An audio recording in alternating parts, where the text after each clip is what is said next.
In a world where the strength of pets decides everything, the former body of Su Ping is occupied by a transmigrator, becoming the owner of the store he left behind. Su unlocks the super pet system, starting his journey to turn cute little pets into big ferocious beasts.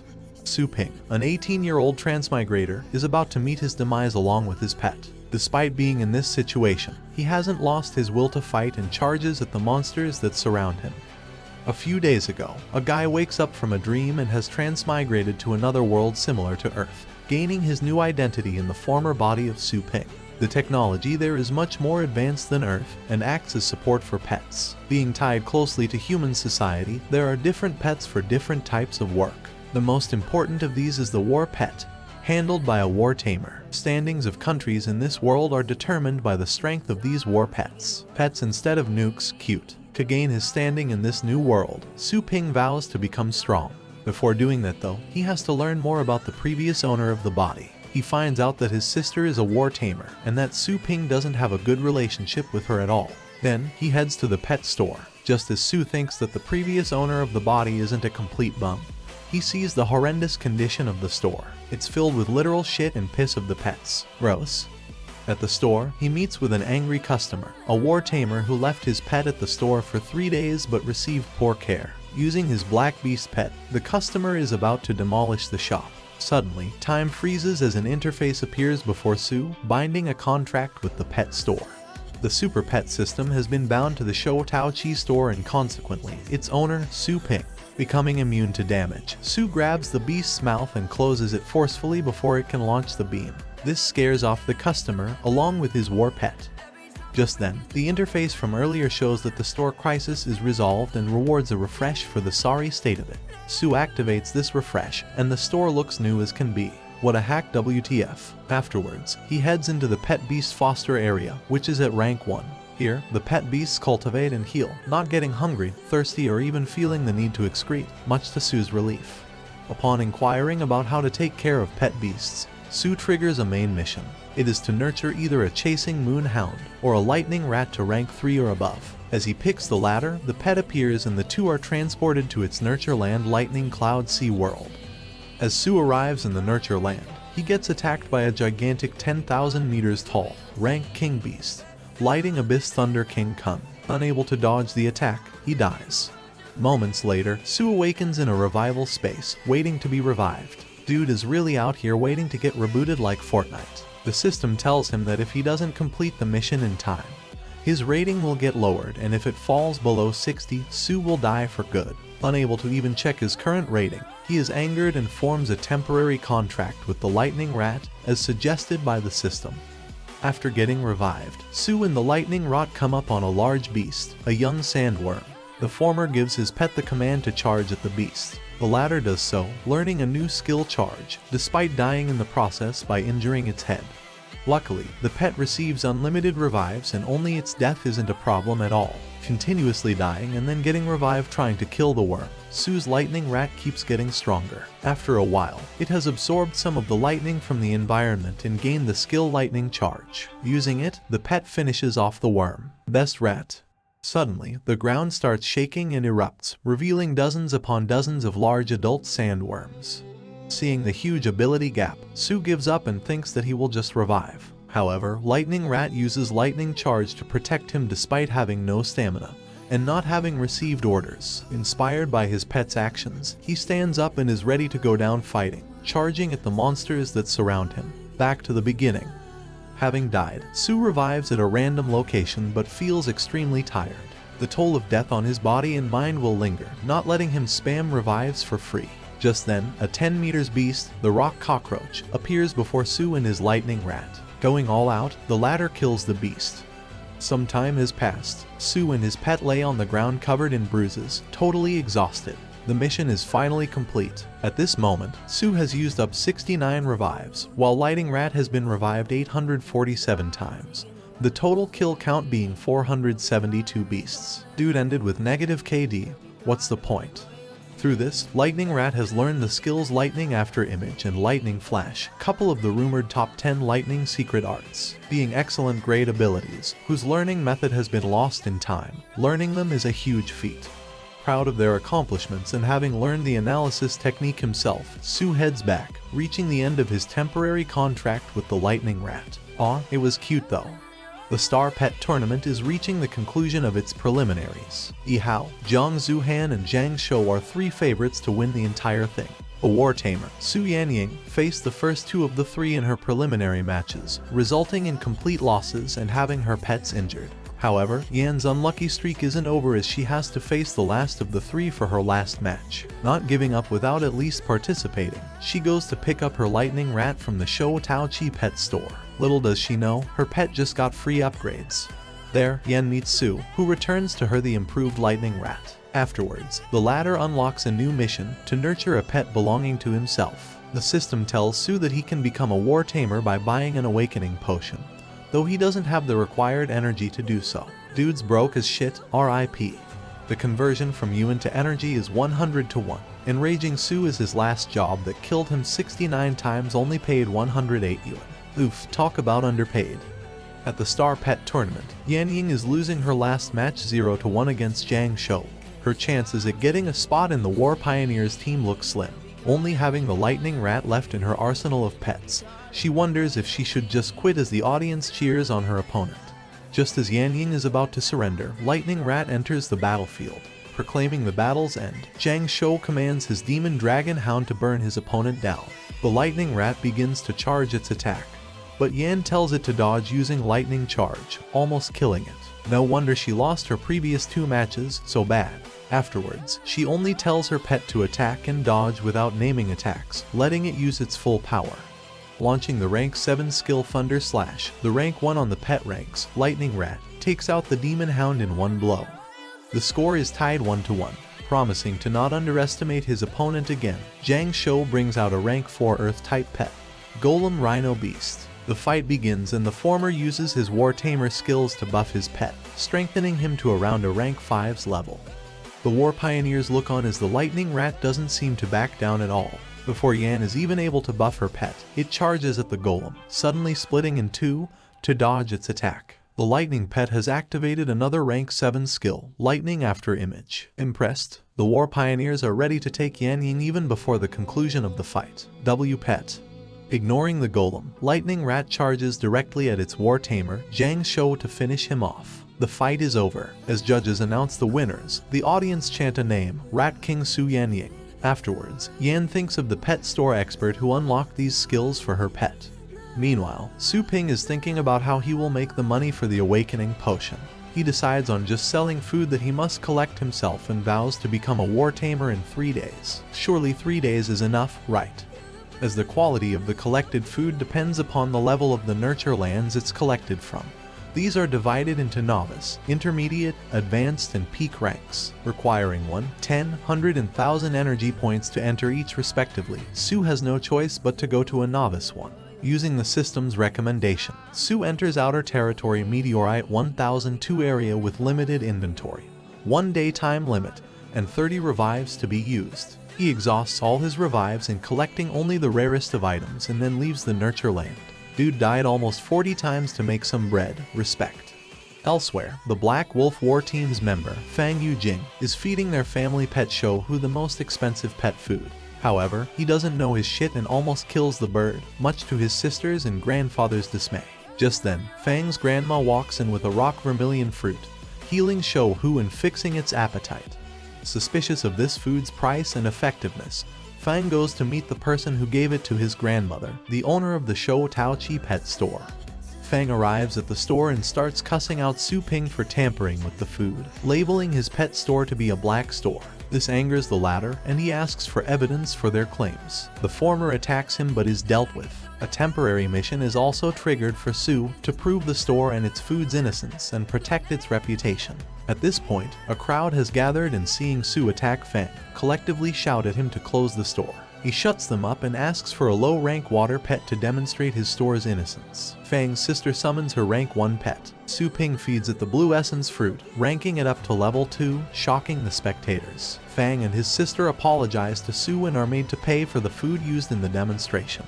This showcase completely changes the opinions of the onlookers, and they rush to buy the food, earning Su 31,560 yuan or 315 energy points and completing the mission. Richie Rich Hours, finally having the money to buy the awakening potion.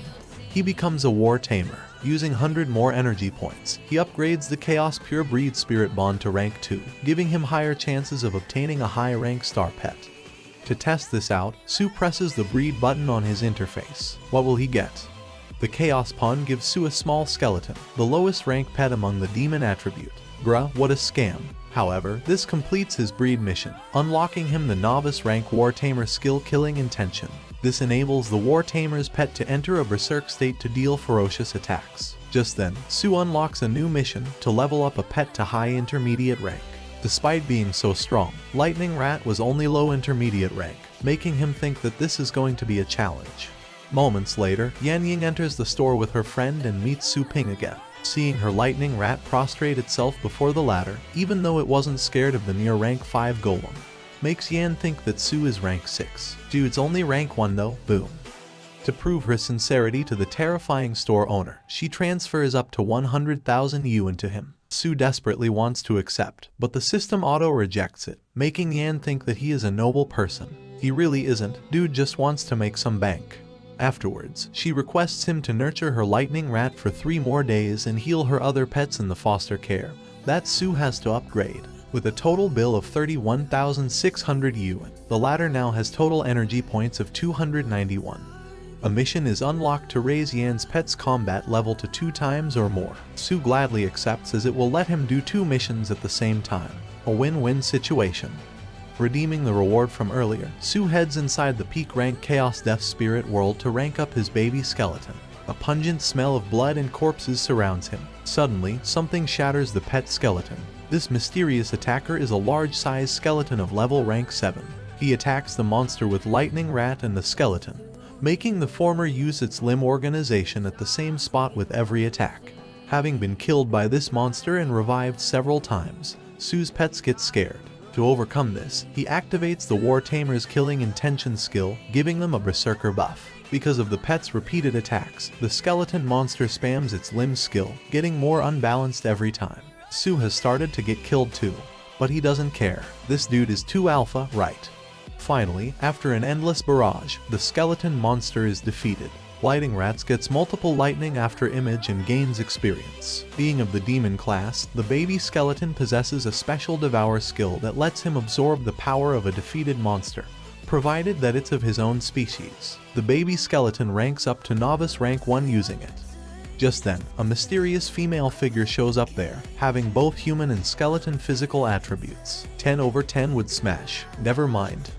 This new foe is so high rank that Su can't even analyze her stats, thinking that she may be the big bad boss of the place and might bear some big rewards on defeat.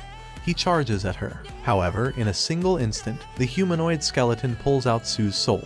After several tries of trying to talk to her with his unlimited revives, he gives up as she just keeps munching on him, wasting his free given time. Just like a real woman. Deciding to head someplace else in the meanwhile, Su spawns across the feminine skeleton once again. However, she is panicking. Suddenly, he gets grappled by a strong pressure and asked his purpose for being there. Turns out, Su spawned right on top of the skeleton king's head, alerting the latter at his ability to come near him undetected. Realizing that he is seen as a threat, Su creates leverage for himself. He tells the king and his army that he is the strongest humans clone, sent to annihilate them if their threat is too high. The loyal skeleton knight rushes to protect his king but is instantly killed by the latter. Su mocks him for killing his own subordinates. The king takes the bait, freeing him from his strong restraint and kills Su. The former declares that protection is contempt towards him, as he is the strongest in the world. Why even have underlings then? WTF. Suddenly, Su reappears before the king, standing unfazed. All the skeleton creatures are shocked at this time reversal. Using the gem on his ring, the skeleton king continuously kills Su, but to no avail. As he inquires the latter about his scary presence that defies death itself, Su rushes in. After using his keep ability to steal the king's gem, he uses the random revive to get out of there. The skeleton monster cries out about how someone that can use 2 of the supreme laws, space and time manipulation, even exists. Dude got introduced to plot armor and doesn't know what to do. Having escaped, Su brings out his baby skeleton and gives him the stolen gem to devour. This dude is too big brain. Having killed countless skeleton creatures, both baby skeleton and lightning rat have gotten to rank 6 combat ability. However, only 14 minutes are left to complete the mission. Suddenly, one of the monsters that Su thought was dead rises once again. Spawning countless limbs, it restrains him and both his pets, blocking the attacks that come its way.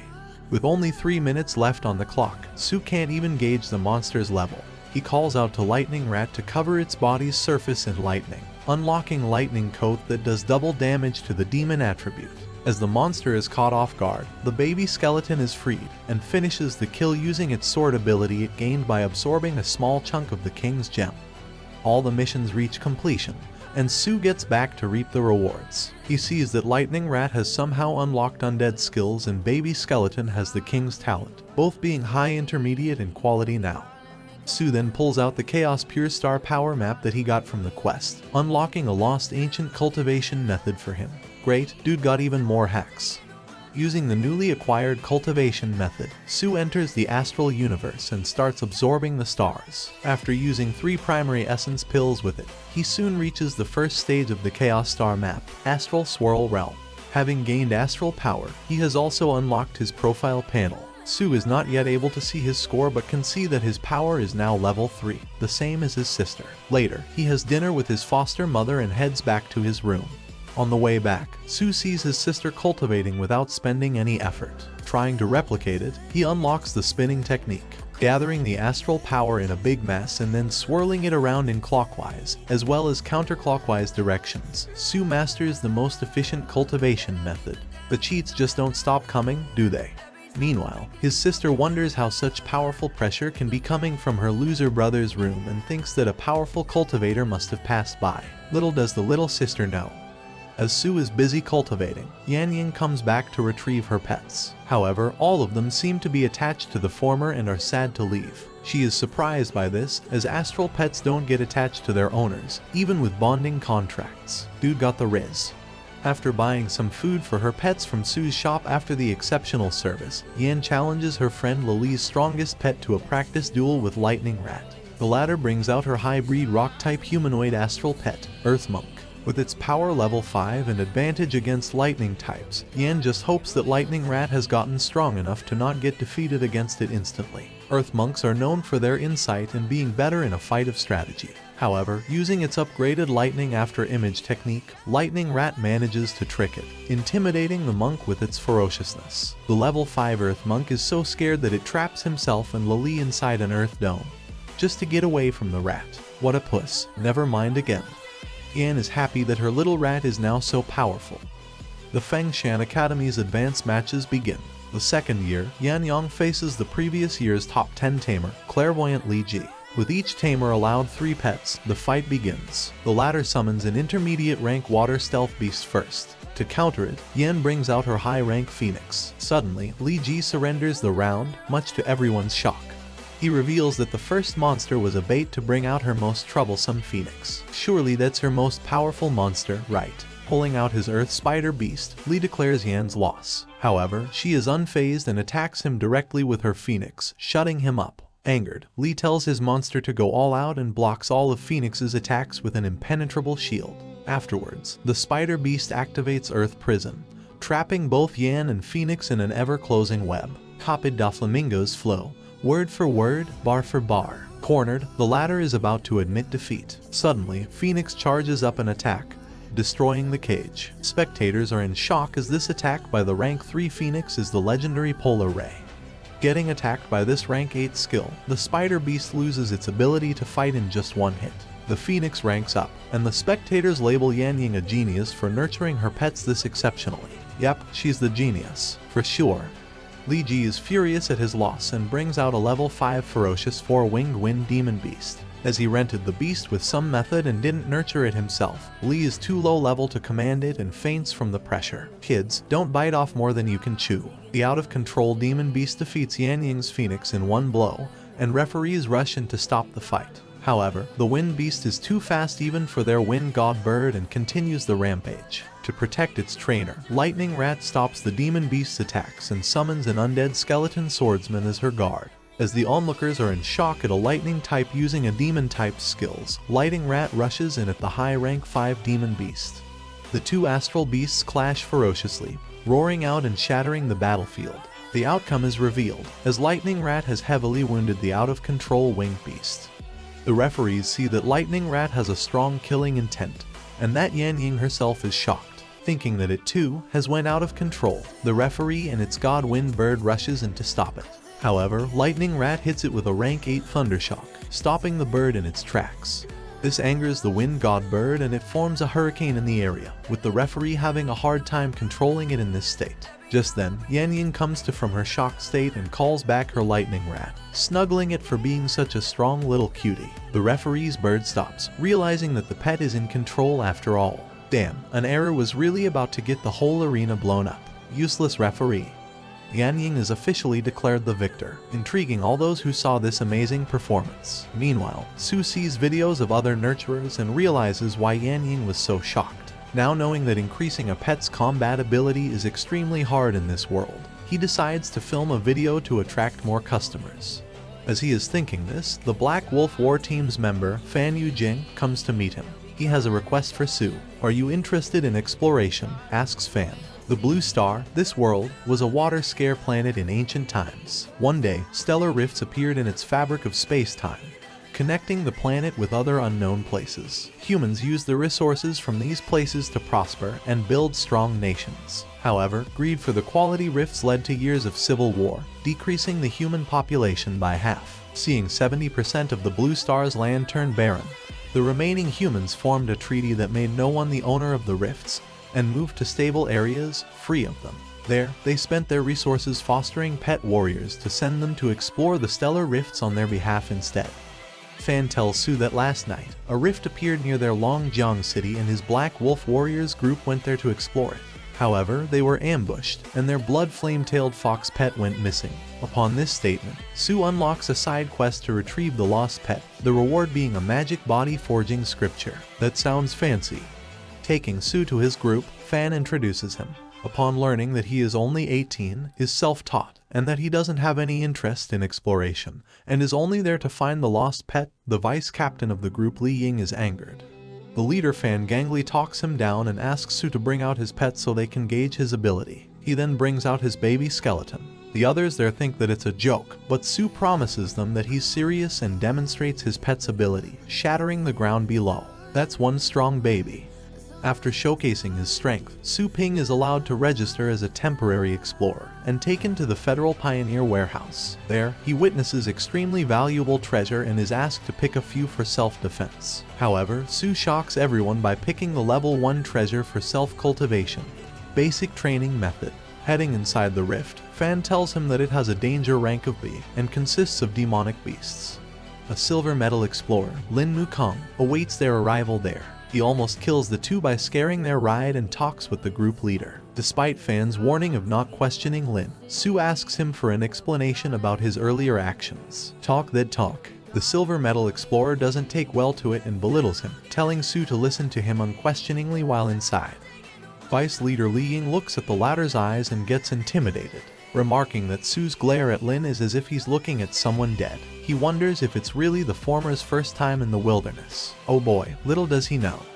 Upon Fan telling him not to take Lin's remarks personally, Su reveals that he doesn't, and actually agrees with his thoughts about the wilderness not being a place for any rando. As the team heads in, they come across a tiger tapir beast. Su warns him to be careful as he doesn't think it's actually one and that something's off. Ignoring his warning, Lin rushes to attack it and realizes that the pet expert was right all along, getting his pet killed. What an absolute buffoon. The tiger tapir reveals itself to be a power level 7 spirit beast that lures its prey by acting weak, and is accompanied by a dangerous blood soul beast of power level 9. Forced to retreat against the monster, the group is presented with 2 paths to go to. One east that has unknown beasts, and one west that is seemingly clear for now. Lin tells the group to go west, but Su insists on going east. He knows something they don't. All the group's members disagree with Su, but leader Gangly trusts his judgment and goes east. Soon, they realize his wisdom. The monsters in the area all retreat upon seeing the blood demon beast, while the beast itself stops chasing them, as it prefers getting its food delivered by the spirit beast instead of hunting for it. Afterwards, they head to the lost pet's location. The group sees one monster at the end of the valley, and Sue takes Lin's night vision goggles to appraise it. He tells them that it is a death specter with a power level of 5, and to keep going, summoning his baby skeleton. Sue shocks everyone by instantly killing the monster with his pet's intermediate saber play. Lin is jealous as he keeps stealing his thunder. Sounds like a spotlight issue, I guess. The group arrive at the lost pet's location and search the area. They find a black wolf's captain's severed arm, and Sue asks to observe it. Lin lets him have a look, not after giving him problems though. The former sees that the arm belonged to someone who died several days ago, but the wound still has a wisp of rich dark energy. Sue wonders if another high-tier demonic beast is nearby, but doesn't say anything. Lin continues to give him shit for finding nothing. Finally ticked off, Sue punches the crap out of him. Yes, go off. Angered, Lin lunges to kill Sue with his sword. However, he gets stopped by the latter's baby skeleton pointing his saber at him. Li Ying threatens Sue to lower his pet's weapon but is told off. The latter lets out his bloodlust, scaring all of them with his killing intent. Realizing that Sue is prepared to kill all of them, the group leader apologizes to Lin on the former's behalf. Sue then asks him for permission to lead the operation further and is given the go. Take that, he the boss now. Just then, they receive an SOS signal and go to its location. There, the group saves 2 explorers, who warn them of a skeleton devil. Suddenly, the same monster that ambushed the Black Wolf group earlier appears there. As they are trying to retreat with the couple, Lin knocks Sue off the ride, along with the saved woman. WTF, dude almost collated her for his ego. The two get saved by the vice captain, as Lin is disappointed that Sue is still alive. The man they saved reveals himself to be the gold medal explorer, Chen. He asks the group to leave behind their astral pets if they want to live, and offers them extra compensation for their efforts. Suddenly, Sue drops down from the ride with his baby skeleton, making Lin think that he is just trying to be a dumb hero. Just then, the group gets surrounded by an army of skeleton monsters. However, they aren't attacking them. It is revealed that this army is obeying Sue, who has used baby skeleton's dead soul enslavement. Dude's too busted. Activating killing intent, Sue leads the attack on the skeleton devil, chasing the group. Baby skeleton manages to injure the beast, shocking the explorers. All the others join in the fight to help out Sue, forcing Lin to reluctantly do the same. Through their collaborative efforts, the group manages to wear down the skeleton devil. As the battle seems to be reaching its conclusion, the beast's ribs open up. The gold medal explorer Chen suddenly puts up his shield to defend the group, announcing that it's the level 8 attack mental shock. They manage to be okay, but all their astral pets are rendered unconscious and unable to be recalled due to the distance. The skeleton devil uses limb regeneration to recover from all the damage it received. Hopeless, he falls to the ground. Guess he got mentally shocked after all. Just as the devil is about to finish off the group, Sue calls out for his baby skeleton, the only pet standing to defend him. He explains that his pet used Corpse Roar, a sonic boom attack, at the same time to nullify mental shock.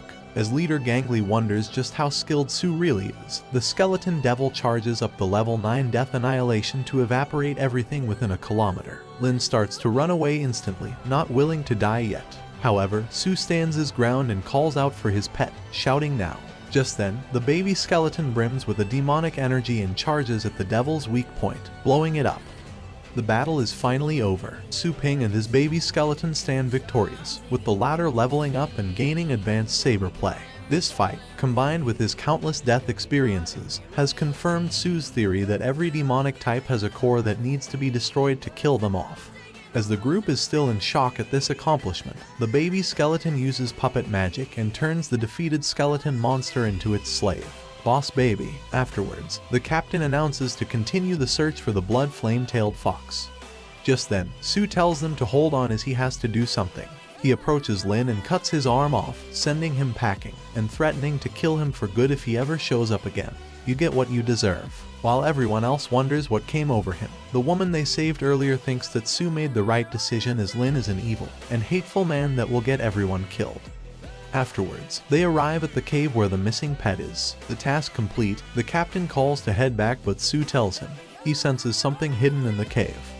The group doesn't seem to be interested in the mysterious crystal they find, as that's the government's job, and head back. However, Su Ping takes it with him as Baby Skeleton seems to love it. The quest is finally complete, and Su gets a Golden Crow Divine Demon scripture. After getting back, the woman they saved is revealed to be Lu Guxu, senior instructor at Fengshan Academy. She invites him to the academy to meet the principal, but he isn't interested in going to school and politely refuses. Lu regrets not telling Su clearly that she was going to invite him to be an instructor. Open with that woman. Later, he inspects the scripture and sees that it's the body-forming cultivation method of the ancient divine demons golden crows that were strong enough to even crush stars. As Su is about to accept, the system warns him that the gruesome process will reshape his body and requires great astral power, as well as extensive materials. So needy. However, only the inside of his body will change and he doesn't need to worry about his appearance to continue his normal life. Wondering if he even has a normal life in this world, Su accepts. Su Ping receives all the mission rewards from the federal warehouse. He gets a new armor, as well as enough materials to get the first layer of the Golden Crow Divine Demon body. Wondering what to do with the mysterious ore he collected from the rift, Su asks the system if he can modify the foster care tanks, using it to waive off the energy cost. This unlocks new permissions, giving Su the ability to form the Shadow Foster Tank, having effects especially tuned for demon-type pets. Oh no, dude is about to get even more OP. Despite all this, Su's shop hasn't quite been popping off lately. To fix this, he calls Yan Ying and asks her to film a short video with her for fame. Her mind thinks it's another type of video entirely, but she accepts it still as she wants to get closer to him. Now, why is that the first thing she thought of? Wait, she accepted. She for the streets. Yan Ying arrives at Su's store, dressed for the occasion. He tells her to summon the lightning rat before the filming can begin, making her have extremely outrageous thoughts. Sis needs to get her mind of the gutter, WTF. After Su reveals that it's for a promotional video for his store, she feels like an idiot. Afterwards, Yan invites him to come with her for the final match against champion Yi Hao, with his 9th Order bloodline Silver Snake Thunder Dragon Beast, who defeated her lightning rat last time. What the hell is wrong with these names, man? Thinking that it's going to be a great opportunity to show off, Su accepts her invitation. Su and Yan arrive at the Phoenix Mountain Academy. There, Yi Hao meets the latter, and tells her not to use Lightning Rat in their upcoming match, as his dragon beast could get carried away. Su tells him not to worry as the Lightning Rat won't be scared of even a king beast anymore, let alone a dragon beast that isn't even an adult yet. Yi Hao asks about his identity and gets to know that he nurtured the Lightning Rat. Yan tells Su that he is a big spender on his star pets, making him come up with a plan. Scam time. He makes Yi Hao think that his shop is popular and asks for 500k to let him skip the line. Su attacks his ego, convincing him to seal the deal for this absurd amount, provided that the Lightning Rat wins against his dragon beast. Dude fell for it hook, line and sinker.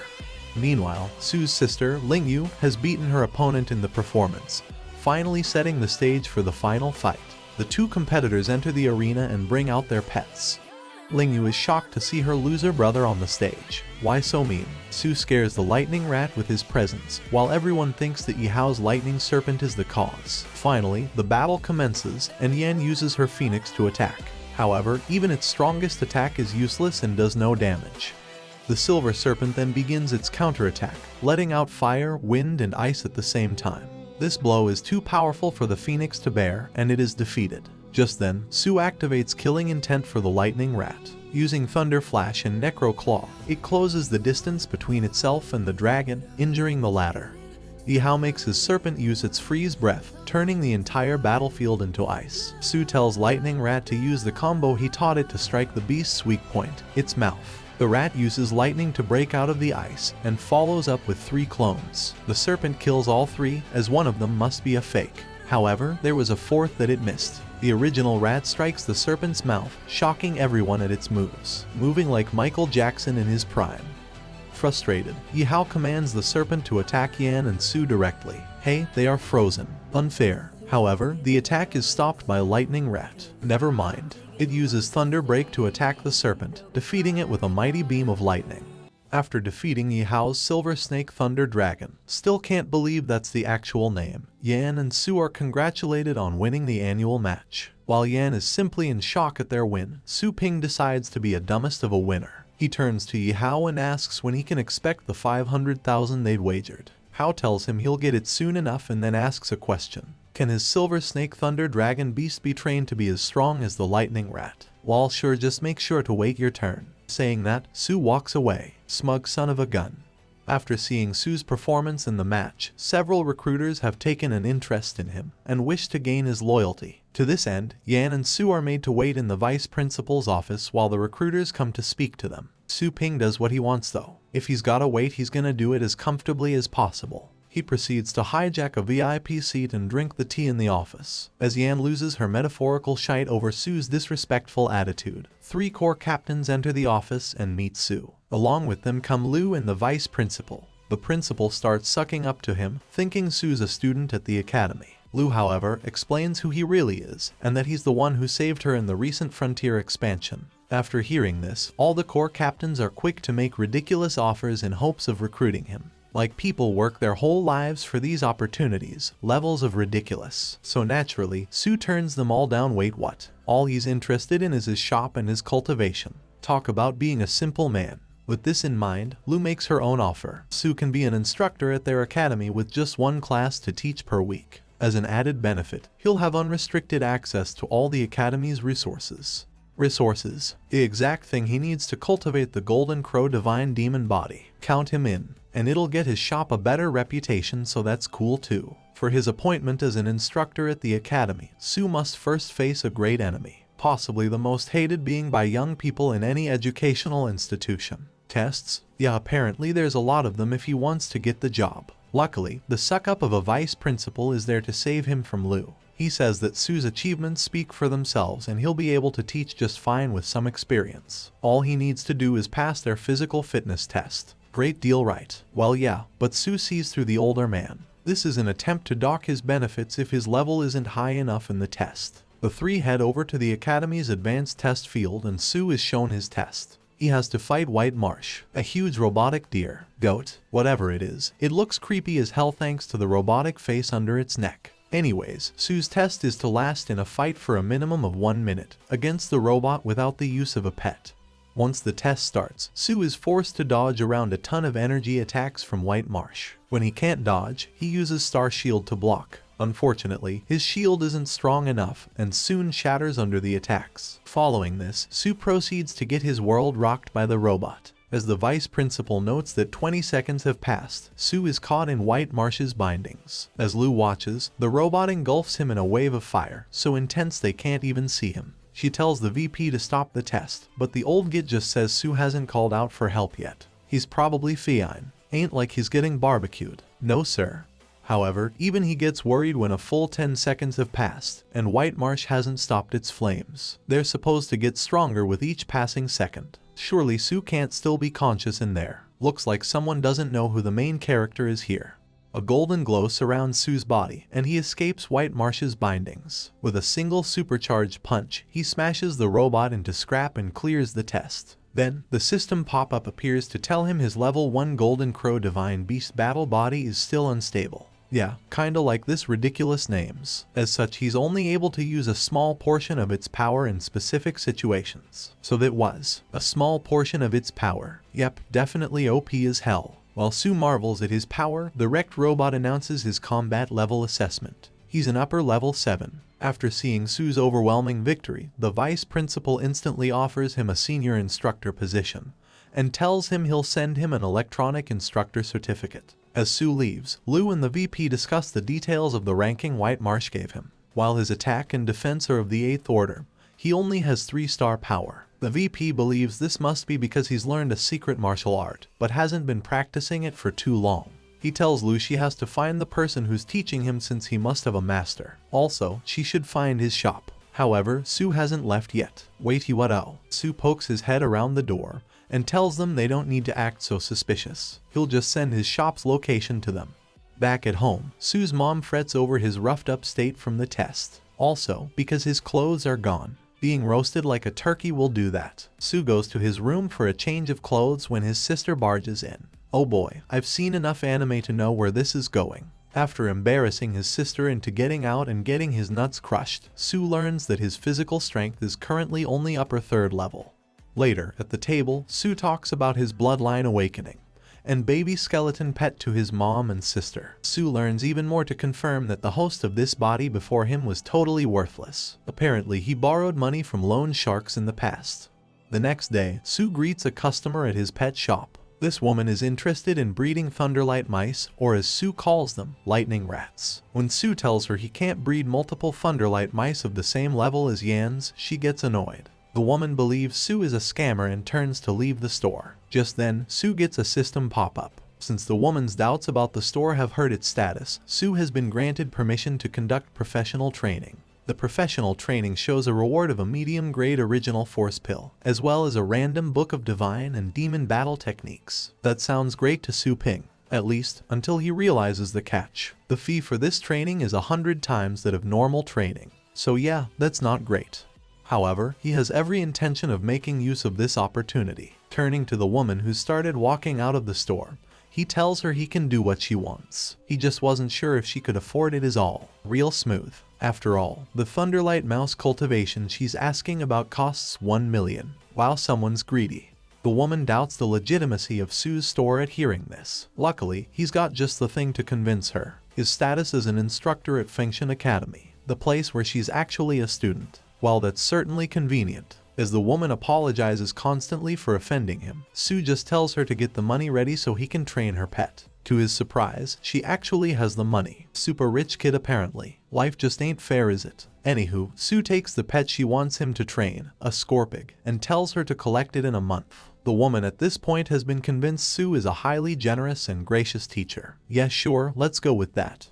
After she leaves, Su worries over what to do with his points. The 1 million she transferred to him has been converted to 10,000 energy units. With these, he can either upgrade the spirit pool or spirit shop, or he can train her Scorpig. Tough decision. Luckily, he's the main character. The system tells him that an upgraded spirit shop will give him the clone ability. With this, he'll be able to send clones into cultivation sites, for the cost of half of whatever he gets from the site. Like any decent protagonist who's just discovered an OP ability, Su decides to abuse the shite out of it.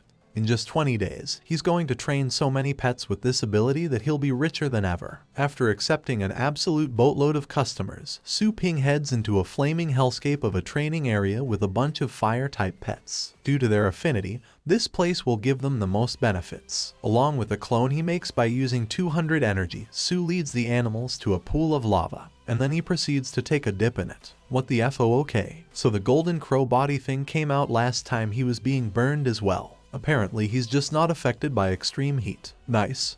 While soaking in the lava, Su has the pets with him jump in, and they die, and he makes them do it again, and they die again. You get the idea. He makes them die over and over again and revives them every time to keep going. Sounds an awful lot more like torture than training. Oh well, with his store getting more customers than ever now, due to its reputation, Su's managed to recover his full energy investment in the store. In just a few days too, rather than 20. With his pet slots filled up, Su decides to upgrade his Chaos Spirit breeding pool. After the 10,000 points for this have been deducted, he's left with 1,650. Now, his breeding pool has a 1 in a million chance to breed a pet of the King Beast lineage. Great odds, for sure. Also, it costs 1,000 energy per breeding. So this is basically a gacha game with extra bad rates. And like any gacha addict, Su decides to go for it. If not a King Beast, he has to at least get a 6th grade pet. Unlike the average gacha addict though, Su has crazy good luck. With his first breeding, he receives a 9th rank purgatory dragon. Once the contract has been signed, he rushes to his first day of teaching at Fengshan. He's almost late. Over at the academy, he arrives just in time atop his newly bred dragon pet. Here, the director of the university's operation department seems to have something against Su. He and Lu escort Su to the class he'll be teaching, the class where his little sister is a student. Yeah, that'll go over well. Once they enter the class and introduce Su as the new teacher, she immediately loses her shite before collecting herself. Called it. Meanwhile, the rest of the students insist on seeing proof of Su's rumored power. The director is more than ready to go along with this, since he has his own doubts about Su. He tells him to go ahead and demonstrate his pet's power without any worries. Su summons his baby skeleton, the first pet he trained of his own. The students, of course, start laughing at what seems to be a super weak pet. At Su's command though, the baby skeleton activates advanced swordsmanship and slices a gap right through the middle of the classroom. Bet that'll shut them up. With his skeleton's show of power, the whole class shuts up out of fear and submits to Su. They don't learn much in the class though, since they're all focused on the huge crack in the ground. Yeah, that'll do that. After class, the vice principal himself drives Su to his store. Here, they run into Chen Shan and the three sit down for tea. While talking, the VP makes a request of Su. He wants him to participate in the Global Elite League starting soon. A tournament held once every 3 years. The fame and benefits from the tournament are immense, and he could even be trained by a legendary pet fighting master. Yeah, not interested. Su couldn't care less about getting that much fame. It'd just make him a target to a bunch of people after all. Chen Shan has another card up his sleeve though, the temptation to join him in traveling to hidden grounds if he participates. These are 3 secret realms with incredible artifacts and beasts within. Most things recovered from inside are said to be priceless. Su, always the opportunist, decides to go for it. Screw being a target, resources are where it's at. He'll join them.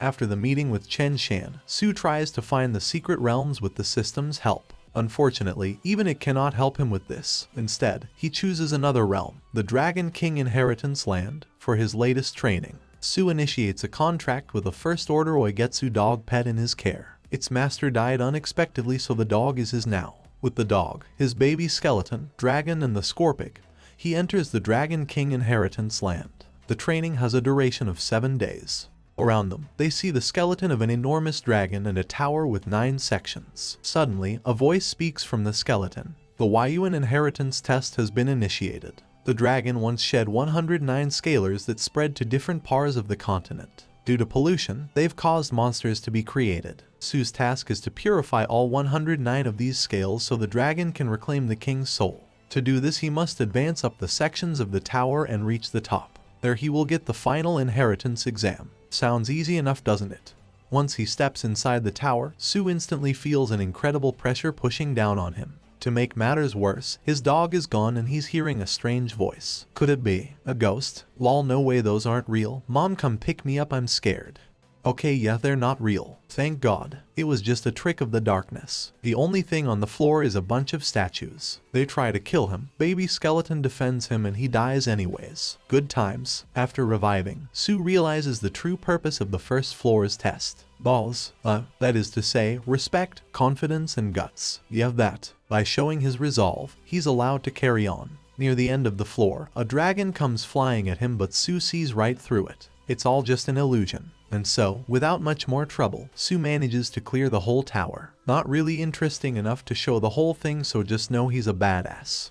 The next day, he arrives to his store to see a crowd of people waiting for him to open it. From a distance, Su's sister watches on, confused as to why these people are showing so much respect. Then, surprisingly, Yihao arrives on the scene. As the crowd parts to let him through, he walks up to Su Ping, who doesn't recognize him at first. Lol. Insulted and deciding to jog his memory, Yihao summons forth his Silver Snake Thunder Dragon Beast. Stupid ass name.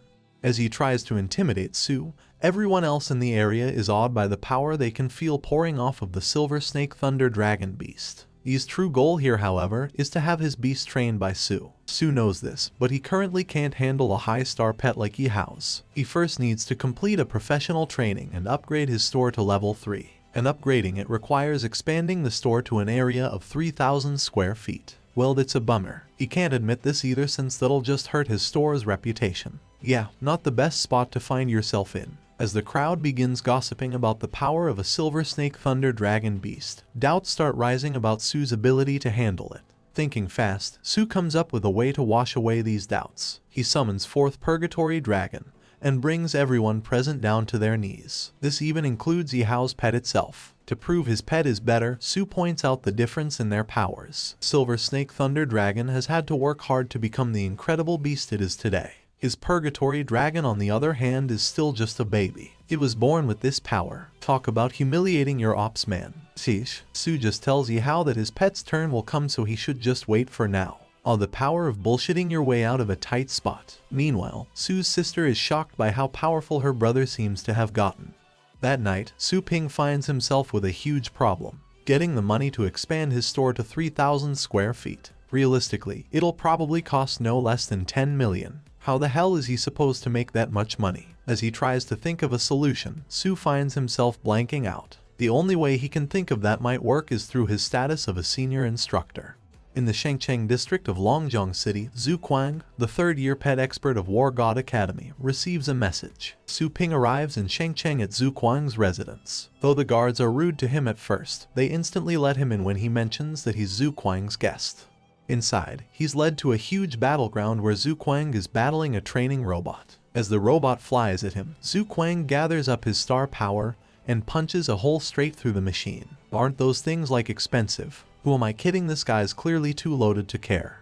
Once he's done, the man finally turns to meet Su Ping, and instantly he's disappointed. He asked for the best instructor in all of Fengshan Academy. This guy's just a kid. Oh boy, he's in for a shock. Su Ping assures him that he's indeed the best instructor available, and he can teach Zhu a thing or two. Zhu, however, is offended by this. Based on what he's sensing, Su doesn't have anywhere near the level of star power he himself does.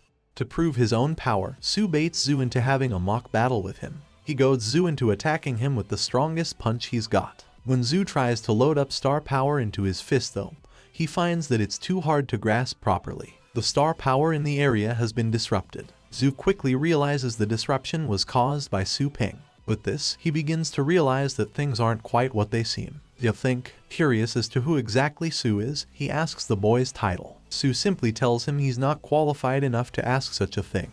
Accepting this since he has a strong instructor now either way, Zhu decides to continue the mock battle. He summons forth two pets, a swamp chaser and a soul eater. Those don't sound ominous at all.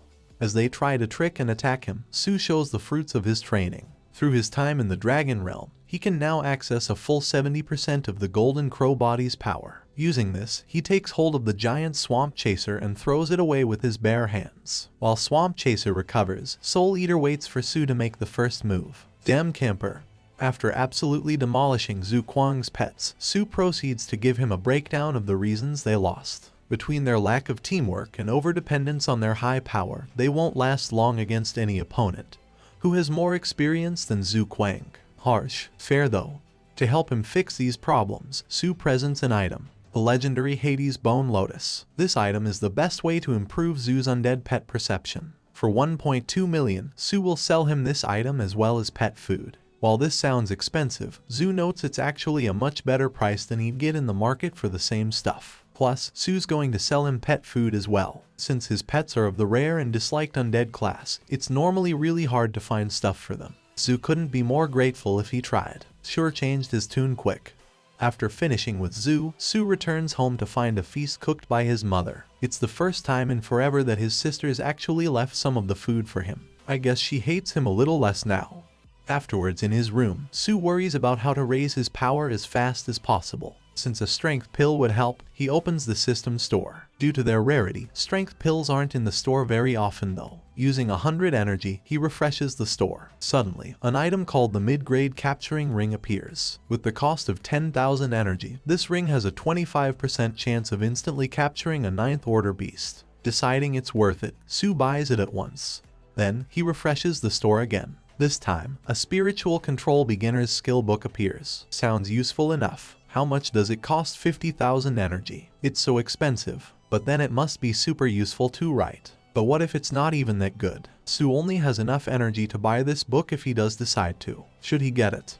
He gets it. No hesitation. And as it turns out, it's pretty useful. It allows him to use his stellar power to manipulate objects around him. It's almost like a form of telekinesis. Pretty damn cool. With the way it works, he might even be able to create solid objects by condensing his stellar power tightly enough. Unfortunately, that's off the table for now. Despite what an overpowered ability it is, he can only produce about 100 kilograms of strength at the moment. Not exactly the most battle-ready of moves. At this point, he's regretting getting that damn book, instead of continuing his attempts to find a strengthening pill in the store. Hey man, you made the choice, gotta leave with it now.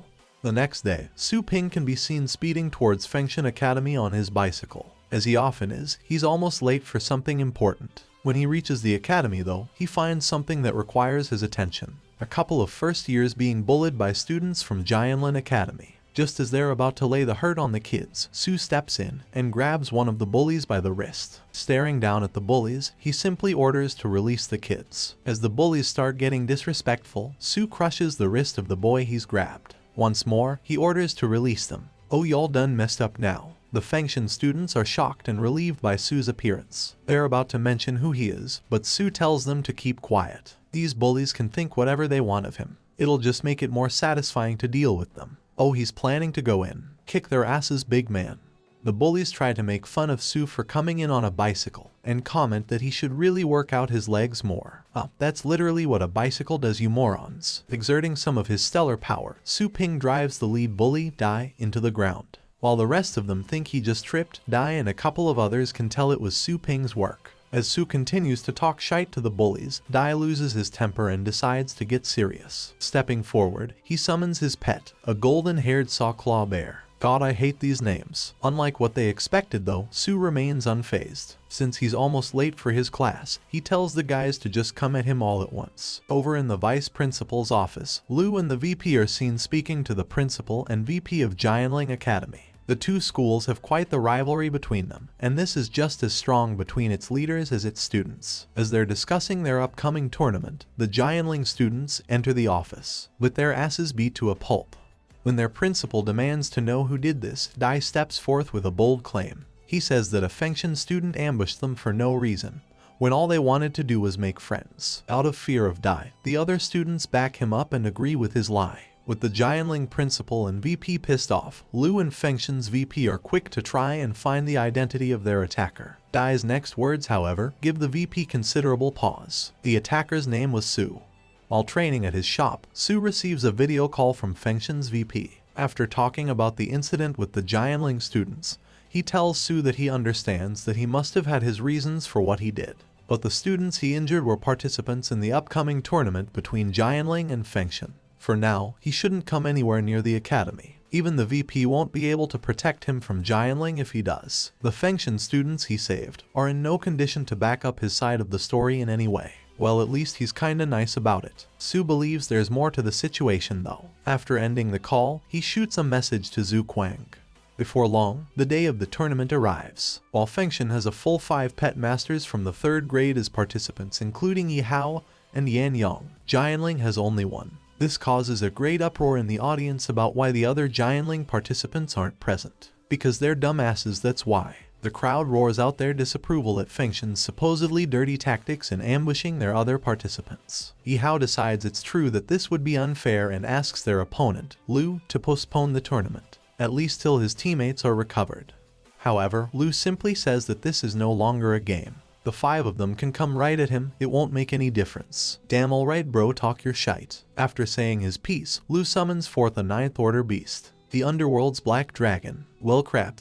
The Fengshan participants all bring out their best star pets, but in a single move, Lu's dragon wipes them all out. As Lu proceeds to beat the crap out of the students themselves, Fenchang's VP, Fengshan, demands the match be ended. Unfortunately, the referee is from Jianling, so yeah, no luck there. Wait, that has to be illegal or something, doesn't it? Right as Lu is about to finish off Yi Hao, Su Ping finally arrives in the principal's viewing area. Facing off against the Jianling VP, he asks what the man wants. Fengshan turns to Su in a panic, asking him why he's come here. He told him he won't be able to protect him here. When the Jianling principal, Fei, tries to capture him though, Fengshan instantly stands by Su and stops him. Aw, he does care. As Fei demands Su be handed over for his actions, Su Ping starts boasting about beating the Jianling students. Even as Fengshan pleads with him to back off, Su Ping provokes Fei repeatedly.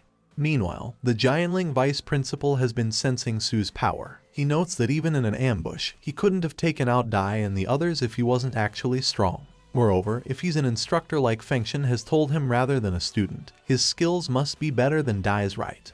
Su simply tells him it's none of his business and he's only here to resolve the current issue. Fei only looks down on him further, but Su stops him. He tells him to make a bet. He will make both him and his principal bow down and ask for forgiveness. Oh snap. Enraged, Fei demands a battle immediately. Fengshan tries to talk Su Ping out of it, but he brushes him off and accepts Fei's challenge. With their battle agreed to, the announcer makes the announcement of what's happening. The match has been changed to one between instructors rather than students. As Fei makes his entrance into the arena, the Jianling students start boasting about how he'll completely crush any opponent from Fengshan. Yeah, keep talking, it won't last long.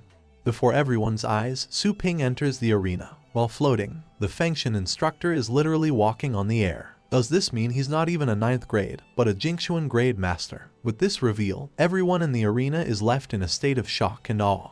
As they face each other, Fei convinces himself that Su can only fly due to putting all his focus on cultivation. He's probably just a weakness exploiter. The copium is strong with this one. Fei summons his battle pet, the purple shadow fox demon. A being of the 8th order, this fox is the wildest beast of the Thunder Realm.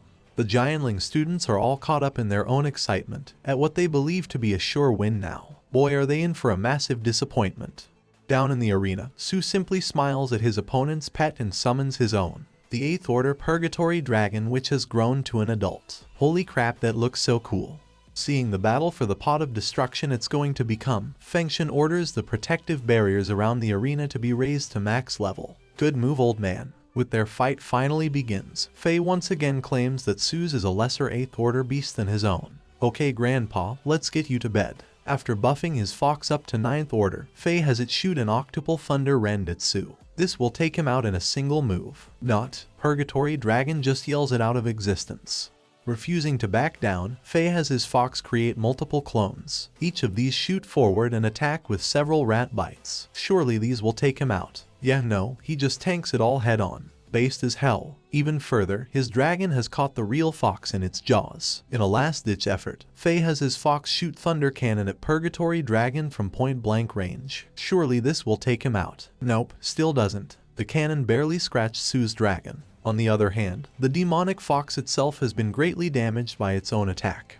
With a brutal finisher, Su's Purgatory Dragon finishes off Fei's fox. Thanks to the defensive skills it had to learn back in the Dragon Realm, it's practically unbeatable. Though he's infuriated, Fei announces he's far from beaten. His main pet hasn't even come out yet. For their second match, he summons the demonic serpent of the abyss, a 9th grade beast. While everyone in the crowd boasts about how it's definitely over for Su now, he says that Purgatory Dragon was hardly his main pet either. With a smile on his face, he summons forth his most fearsome beast, Baby Skeleton. Tiny skeleton, not really a baby anymore. Everyone in the area can only laugh and make fun of Su's pet. Even Fei talks down to him. However, he can feel something strange. For the first time in his life, he's sensing fear from the demonic serpent. Before anyone can make a single move, Su's tiny skeleton has moved across the arena with his sword drawn. Behind him, the demonic serpent lays slashed apart and defeated.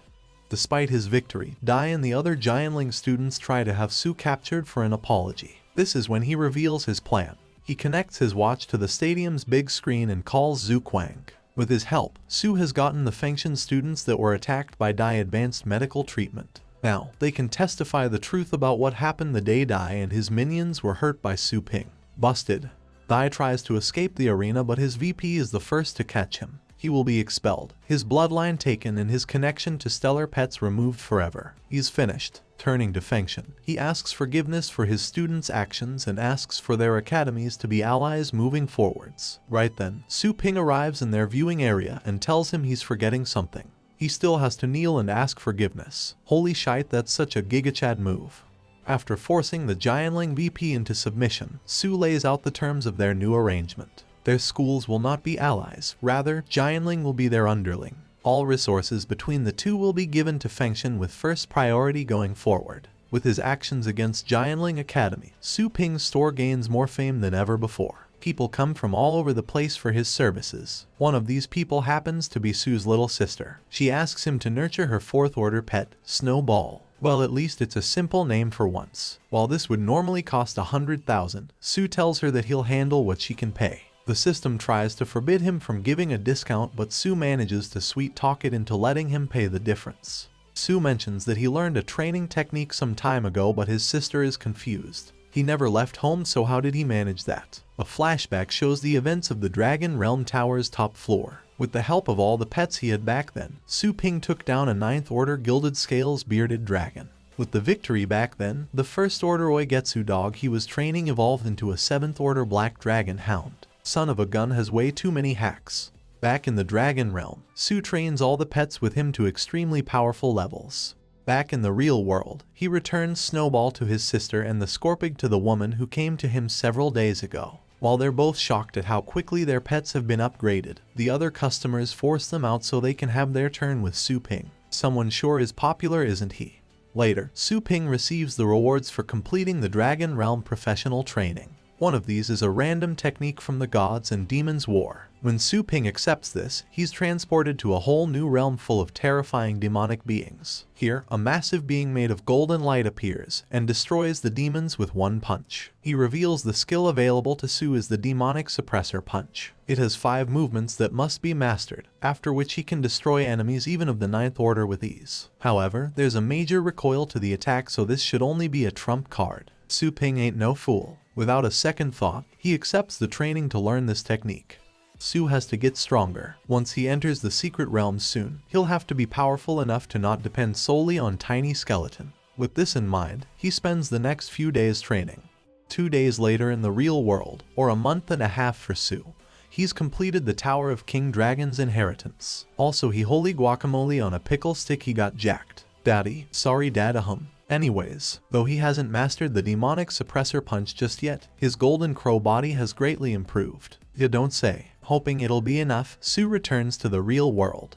In the base of the North Star team, preparations are being made to enter the secret kingdom. The leader, Nai Chenkong, has a particular treasure he wishes to find. For this, he has recruited 2 extra members, Chen Long and Mo Lao. Both are 8th order pet masters. With them, Nai, Lu, Chen Shan, and none other than Su Ping. They have a 6-man party ready for their mission. Though the 2 newcomers are skeptical of Su, they quickly accept him having first pick of the mission rewards when Nai introduces him as the one who saved Chensen. At the entrance to the secret kingdom of the Dragon Mountain, Su's group are stuck climbing the mountain stairs. This is due to all fighting and summoning being banned on the mountain, except if you're from a big family apparently. The masters of the Chen and Tang family are fighting all over the place to enter the realm first. Their actions cause a rock avalanche that Su has to destroy with the help of his comrades. Freaking spoiled rich kids. At the top of the mountain where the entrance to the secret kingdom lays, the Tang family has created a line. Under the leadership of Tang Ruin, they've announced that none outside their family may cross into the Dragon Realm. While Chen Xiaoshan, leader of Qi family, fights Ruin, the Tang family enforces the line. Floating up in the air is wait, is that Gildarts? No, it's Shanks. No, it's Dao Zun. Yeah, that's just a lawsuit waiting to happen. The 9th Order Master, Dao Zun, demands to know why no one has entered the realm. The people below try to cross the line in an attempt to follow Dao Zun. Unfortunately, they're stopped by the Tang family's enforcers. Well, most of them. Su Ping shows up and crosses it. He ain't nobody's dog. Enraged at Su's arrogance, the Tang family attacks. Luckily, Dao Zun stops the attack and allows Su Ping to enter the Dragon Realm with ease. Angered even further, the Tang family follow after him. Inside the Dragon Realm, Su decides to go see how different the tower here is from the one in the Dragon Realm created by the system. Back on the ground, Ruin is met by her family members who apologize for letting Su through. Their family was supposed to be the first to clear the tower. After all, they're the only ones who have reached the 6th floor so far. Ruin assures them it doesn't matter. Even if he did enter first, it's not like he'll make it further than them. Right? Wrong. Su completes the whole thing in minutes. He's just built different. Since the tower is identical to the one made by the system, Su Ping speeds through the whole thing with his newly acquired demonic suppressor punch. After finishing the tower, he returns to his team and tells them he just went off to warm up somewhere. While the 2 outsiders with them believe he's being reckless, the others realize he's the one who cleared the tower just now. Together, they head to the 92 Kingdom in the Long Lang continent. The treasure they want is here. While Mo Lao and Lu use their own pets to scout out for enemies, Su summons his own dark dragon dog. Using its superior sense of smell, Su knows there's a wave of enemies coming. Mo Lao believes he's just lying for attention though, since his pet doesn't sense anything. Yeah, alright buddy, get ready then. Moments later, the team are set upon by a massive swarm of flying pythons. Each of them is sure to be a 9th order beast. They have to prepare to fight. As the swarm closes in, the team all summon their own pets. While most of them hold a line to fight against the pythons, the masters take shelter inside the quadruped guardian Kesidigarbha. Inside the guardian, Luo and Chen worry about Dark Dragon God. As a 7th order beast, they're worried it won't survive the swarm. Mo Lao and Chen Long don't believe it's worth risking their shelter to save it, but the others insist. Before the disagreement can go further, Su steps in and tells them his pet will be just fine. Besides, once the leader green python is killed, the rest will flee anyways. Sounds good. The outsiders think he's just being a smug and stubborn kid though. Of course they do. What is it with these skeptic-ass side characters? Using a special skill, Chen-Long makes the walls of their shelter invisible so they can watch the battle outside. To their shock, Dark Dragon Dog is actually doing pretty well. With its incredibly high stacked defense, it's taking no damage and absolutely demolishing the pythons in its path. When the green python leader appears, the dog even tanks that thing's attacks like they're nothing. With a quick rush, it swipes at the leader with its claw. Mo Lao and Chen-Long see how little damage it did and assume it's a purely defense pet. That must be why it's survived. Huffing more copium than an addict in a crack house. The dog's claws are poison geniuses. Once the leader collapses, the swarm disperses as well. The dog returns to Sue with a whole sack of eggs from the python leader, an extremely rare and powerful resource. To their shock, Sue tells them they can keep it. He'll just take the python's scales. Shocked and humbled, Mo Lao and Chen-Long bow their heads to Sue. If he ever needs anything in the future, they'll be there for him. As the group continue on to the site of the treasure they need, Sue starts to be a little suspicious about the whole situation. Once they reach the cave, he tells the team about a 9th Order beast waiting inside. While the others set a trap for it, he and the captain will head inside to flush it out. Inside the cave, Sue confronts him about the reasons for his strange actions recently. Not wanting to lie, he tells Sue that the only thing he wants from here is the fabled fruit of the spiritual tree, something that's supposedly in this cave. Though he can't tell Sue why, the reason he needs this is to cure the illness of someone he loves. Seeing that Nai's intentions aren't negative, Sue decides to help him. Because main character shite. He reveals that the beast inside is a 9th Order sub-dragon that specializes in mental attacks. He won't tell Nai, but he knows all this is due to the dragon realm of the system that he spent so long inside. To fight this beast more effectively, Sue leads Nai to a secret chamber which holds the Lamp of the Soul, a special item that will protect them against mental attacks. After securing this item, they're preparing to go further in and face the beast when the cave starts quaking around them. As far as Sue can tell, the source of this is outside the cave. Outside, their team can be seen struggling against an enormous pink dragon with a huge crystal in its forehead. That can't be good.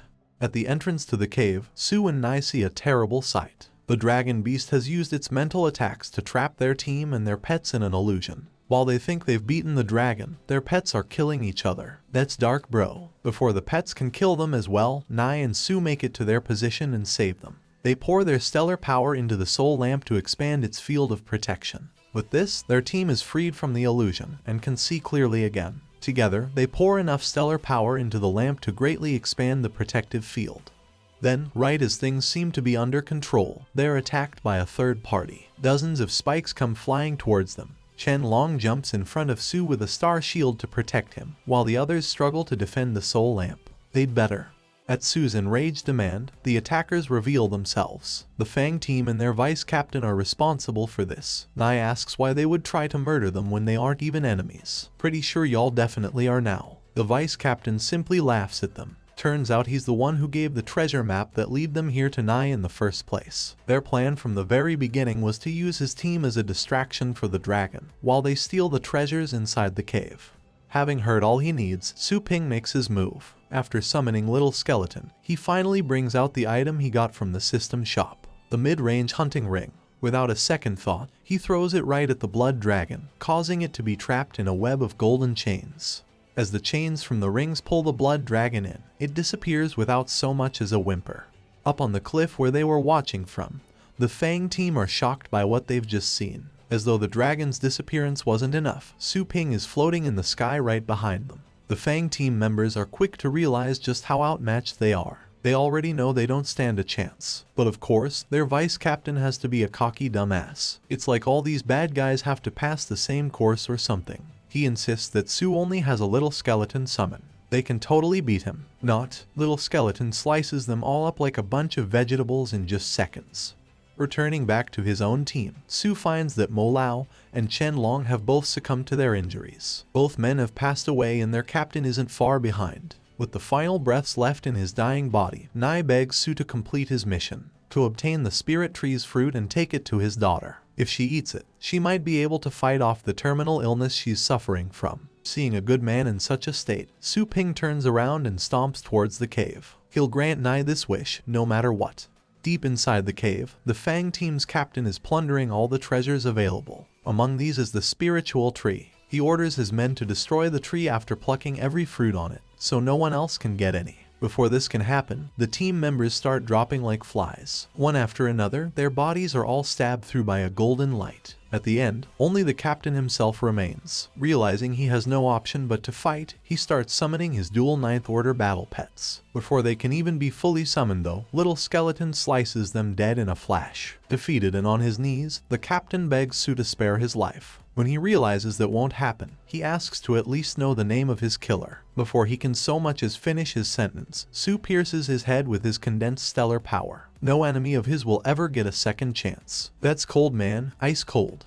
After gathering the Fang team's bodies in a pile, Su has his purgatory dragon burn them to little more than ashes. He returns to the nearest pioneer base along with Luo, Chengshan, and all the treasure from the cave. Here, he tells them this is where they part ways. He can't keep doing this, and without their captain, they'll have to disband their team as well. Before he leaves, Su tells them to get the spirit tree's fruit to Captain Nai's daughter. This surprises them since they didn't know he had a daughter, not to mention the fact that Su doesn't want the fruit for himself. He simply says to grant their captain's final wish and divide the treasures they got to the families of the deceased. Before this though, their treasures must be taken to the inspection office and registered.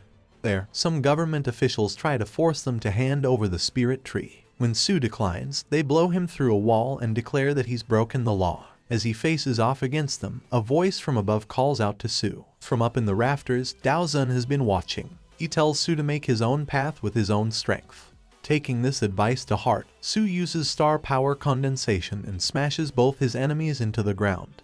After beating the officers, Su takes the spirit tree himself so he can protect it for the time being. Afterwards, he receives 60 million star coins as compensation for the trouble from a more senior officer. Glad some people have some sense about them. Also, Cha-Ching baby. Su tells Lu and Chen Shang to reach the peak of 8th Order and then come to him for a free star fruit each. That should help them ascend to 9th Order with ease. Later, Su finds himself in the continent of Dragon Scales. Here, he instructs his dark dragon dog to keep watch while he goes underwater in search of a secret treasure. Deep underwater, he finds a dojo of sorts. Inside, the skeleton of a monk sights with a glowing box in its lap. That's not creepy at all. Su Ping retrieves the box and brings out the treasure inside. The Chinkan parchment. With this scroll, he can create a pocket dimension of his own. With his current star power, it should be about 4 times the size of a basketball court. The perfect place to plant the spirit tree. Up on the surface, Dark Dragon Dog has seen a spy pet in the air. Seeing this, Su remembers another treasure in the area, the undead demonic fruit. With this, any undead pet can gain immunity to fatal wounds one time. The perfect item for his little skeleton since all his stats are offensive. Deciding to find this fruit, Su follows after the spy pet. Over in the wooden forest death of the 7 peaches. Yes, ridiculous name, I know, it's just a thing. The Tang family is seen abusing and killing a pair of battle pet masters to steal a treasure they've found. After getting the treasure away from them, they're about to secure it when it disappears. Su has used capture to steal it. Karma's bad, ain't it? Seeing their stolen treasure being stolen in turn, the Tang family turn in the direction it went. Desperate to get it back, they send the 9th Order Shadow Beast, Shura, forth. And in mere moments it gets demolished by Dragon Dog and Purgatory Dragon. What else is new? Deciding to use a different tactic, one of their masters, Feng Lao, uses spirit condensation to send a huge fist through the forest. Su has one more pet though. Well, he has a lot more technically, but you get the idea. Little skeleton steps forward and slashes clean through the palm. This opens a path straight from the Tang family to Su, revealing his identity to them. They're enraged to see this is the same boy who went into the Dragon Tower before them. Shira's master sends forth 2 more of his pets. However, they're killed by a little skeleton in an instant as well. And so is the forest for that matter. Little guy's attack took out every single tree in its path. Talk about overkill. Furious at their constant failure to hurt him, Feng Lao shoots swords made of his stellar power. These are rendered useless when Su pulls out the demonic suppressor punch. Feng Lao puts up a 9-layered shield to block, but even the first stance of Su's attack is enough to completely shatter such a defense. He uses another pet, Worm Dragon, to get Ruin away from the battle. With her gone, he activates his final trump card, Dementor. Wait, we're in Harry Potter now. Quick Su, use a Patronus. Oh wait, no, my bad. Dementor is a technique that turns the user's body into a spiritual being that can kill the person it touches. In this form, Feng Lao flies towards Su Ping. Unfortunately for him, Su Ping still has the spirit lamp. Whipping it out, he pumps his stellar energy into it and makes a barrier Feng can't cross.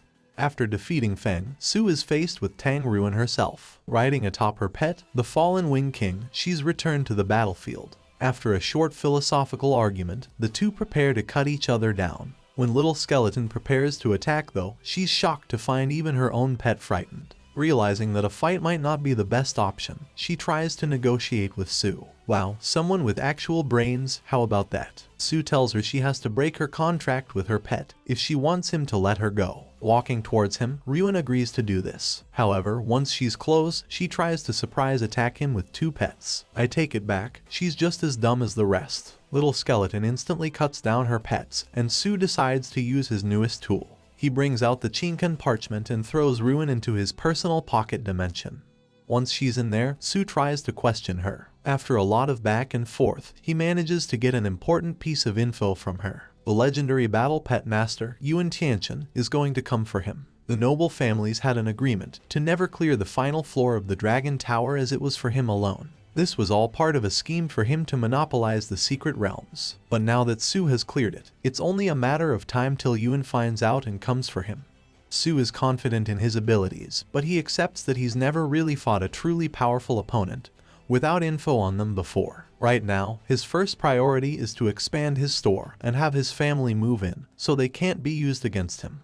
Su returns to his pet store and finds his business thriving more than ever. At his current rate, he should be able to afford the pet store's upgrade within 10 days.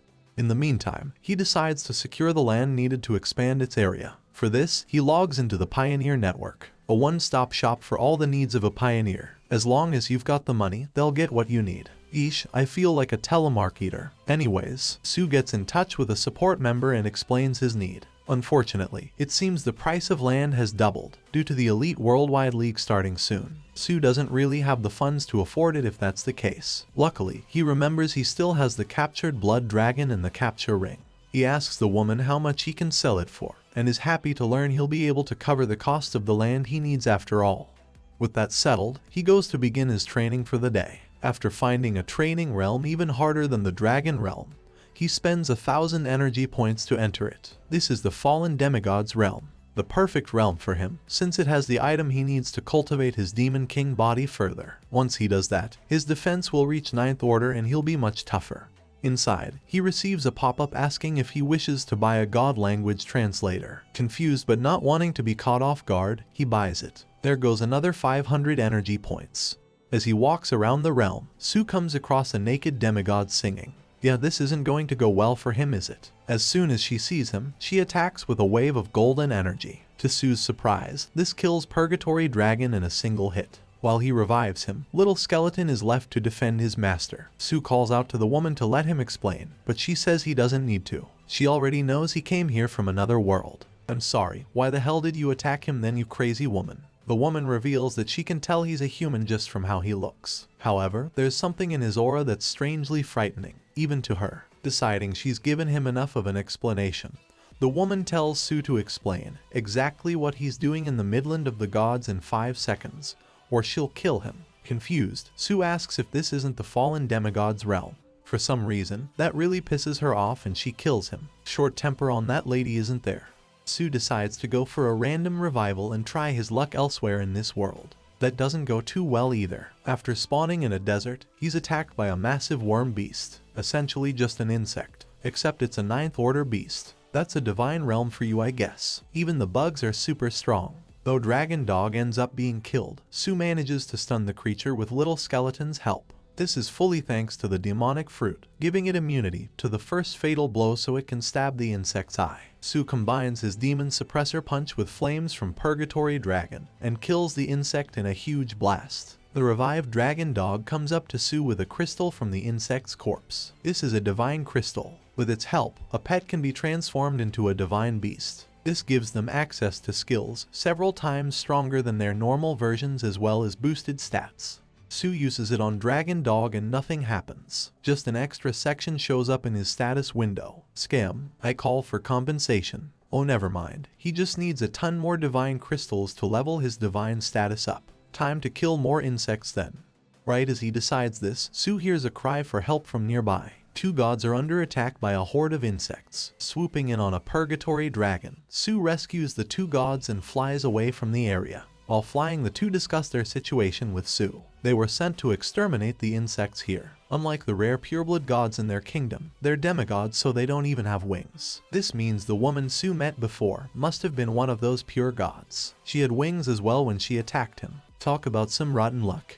As they talk further, Su learns of the existence of a legendary realm, where a year of training is a single day outside. The kingdom of the supreme god. To Su's surprise, this is actually a training realm he's seen in the system before. As they're speaking, Purgatory Dragon is suddenly ripped to shreds by a sneak attack. The insects from before have chased after them. To make matters worse, they're led by a centurion bug. Deciding to take the lead, Su begins unleashing his power and steps forward. He'll face these bugs while the others escape. Alongside his 3 pets, he begins a fierce battle with the bugs, and he dies several times. Rough times. Luckily, he already got a ton of divine crystals, so it's not a total loss. With the last of his energy, Su Ping activates his final random revive. And of all places, he spawns in the bedroom of the god who first killed him. Forget rotten, this is some straight up cursed luck. After being spawned into the goddess's bedroom, Su is forced to think fast if he wants to keep his life. Before she can kill him once more, he tells her he knows the way to reach the kingdom of the supreme god. In exchange for this information, he tells the goddess he wants power. To fulfill this deal, she offers him a secret training manual that'll basically allow his learning speed to permanently increase. Goddess ain't nobody's fool either though. She places a lock on it that will only allow him to use the manual after traveling to the kingdom of the supreme god. Su decides to try tricking her and to some extent succeeds. He gets her to agree to let him draw a marking that will allow him to transport her with him. In reality though, he's trying to draw the master pet contract seal. Yet again though, goddess ain't nobody's fool. She allows him to draw it, and then reverses the seal so he'll become her pet. Not like that, get your minds out of the gutter. Luckily, the laws of gods and the system, they clash and stuff, so her plan doesn't really work. Her powers end up being suppressed, and she gets dropped to the ground, while Su Ping recovers without any trouble. He just goes with the flow and pretends this was his plan all along. Since the master pet contract can't work with the goddess, Su asks the system to give him something else instead. For this, he receives the staff contract, in exchange for the goddess working as an employee of his store and always striving to benefit from it. She will get various perks. One of these is 7 days travel to any realm. Though she's hesitant, the goddess can't deny the heavenly aura coming from the contract, nor the great benefit. Reluctantly, she signs the contract and becomes Su Ping's employee. Her name is Ch.1. Back at his pet store after the whole incident in the demigod realm, Su Ping receives a video call from an unknown person. When he answers the call, the man on the other side starts listing everything there is to know about Su. His age, his name, his job, his store, his family, their jobs, their residence. The guy knows everything. Worst of all, much like Su suspected, he's in his family's house. Su's mother and sister are tied up and unconscious in a corner. As expected, this is the work of none other than Yuan Tianchen. Thinking fast, Su puts forth his demand. He will face Yuan Tianchen, but it must be at his store, at his location, and his mother and sister must be brought with him. Good thinking. Dude's invincible in the store and all that. Very smart. Later, several master rankers descend from the sky above outside Su Ping's pet store. These people are from each of the 4 great families, including the Tangs and Chens. Surprisingly, Dao Zun is among these people as well. One of the masters attempts to forcefully raise the shutters of Su's store. The lot of them are stunned when his full force is unable to even make it budge a little bit. Su steps up to the store entrance himself and tells them all to shut up. Dao Zun is shocked at who the young man is, since he had actually hoped to mentor him after the events of the Dragon Realm. Another of the masters uses spirit condensation to grab Su. He simply breaks the attack apart however and drops that guy. Before anyone else can make a move, Yuan himself appears. Along with him are Su's unconscious mother and sister. Instantly, he uses his own spirit condensation to grab them, bring them into his store, and bind the guards holding them all at once. Bro really isn't messing around today. As the animosity between both groups builds up, Yuan enters Su's store. The two stand face to face, just inches apart. Staring Su in the eyes, Yuan asks how it's possible for 2 legendaries to be stood in this tiny room. I don't know man, on your feet I guess. Yuan tells Su that he's willing to present an offer to him. If he submits like the 4 great families behind him, Yuan will not only spare Su but even become his mentor. Su doesn't really like the guy, though on account of, kidnapping his mom and sister. He rejects the offer without a second thought, and says some stuff that really pisses off the old-timer. After giving him one last chance, Yuan fires a massive energy sword at Su, only for it to be cracked to pieces by a one-handed strike from Anna. All the masters are shocked by the level of power she just displayed. Anna herself, however, simply starts bickering with Su Ping. Enraged, Yuan yells out that he'll kill them, and he gets owned. Yeah, probably shouldn't be annoying a goddess. She hits him with an attack that blows him into the side of a building. Next thing you know, he's summoning his strongest beast, the Beast King of Shadows. After summoning it, he merges with the pet and declares that he'll crush Anna and Su, only to get owned again. Yeah, literal goddess man, just stop. Anna crushes his weapon, destroys his beast, and burns away all his power. In his current state, it'll take about 3 to 5 years for him to regain his full strength. All this in just one movement. As the other masters watch on in horror, Su Ping turns to them and tells them to come at him.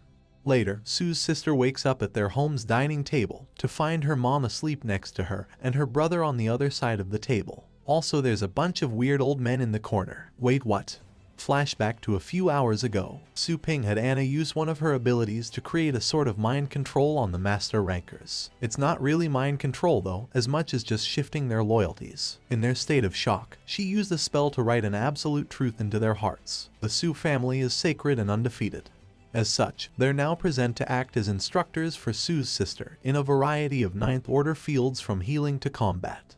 Dao Zun is the sole master ranker who was left out of this because, well, he's just cool, ain't he? Su Ping just asks him to give him some swordsmanship lessons and tells him he'll contact him in a few days' time. On top of everything else, the land needed to expand the pet store has finally been acquired. With the store being upgraded, he can now breed pets of 7th to 9th order. That means more profit than ever as well. Things are looking better than ever for the Su family. With all his plans finally being realized, Su Ping's store has been expanded to take up more than 3,000 square meters of space. Rather than a store, you could call it a whole company in itself now. Inside this area, he uses the system to assign 300 meters of this space as the new home for his family. Additionally, he can even use it to create furniture, utilities, and anything else needed for the place. Damn systems an architect's dream. After getting everything set up, he brings his mom and sister to the store the next morning. While they're shocked by how big the store has gotten, they're even more stunned by the extremely luxurious living area Su has made for them. Also the super pretty girl who is in the store's lobby. When they ask him about her, Su Ping can only shudder at her being called nice. That woman killed him pretty painfully, you know. At his family's insistence, he has Anna join them for lunch. There, his mom instantly starts trying to set her up with Su, but Anna makes it clear she's not interested in a relationship at the moment. Also, she's renamed herself Joanna for some reason. As they discuss the workload, for just her being pretty large with the store's expansion, Su Ping has an idea. The Tang family is under his thumb now, so he doesn't really have anything to fear. If he frees a certain someone from his pocket dimension, does he? And since he needs an extra employee, this might be a perfect opportunity. That's just wicked. Smart though.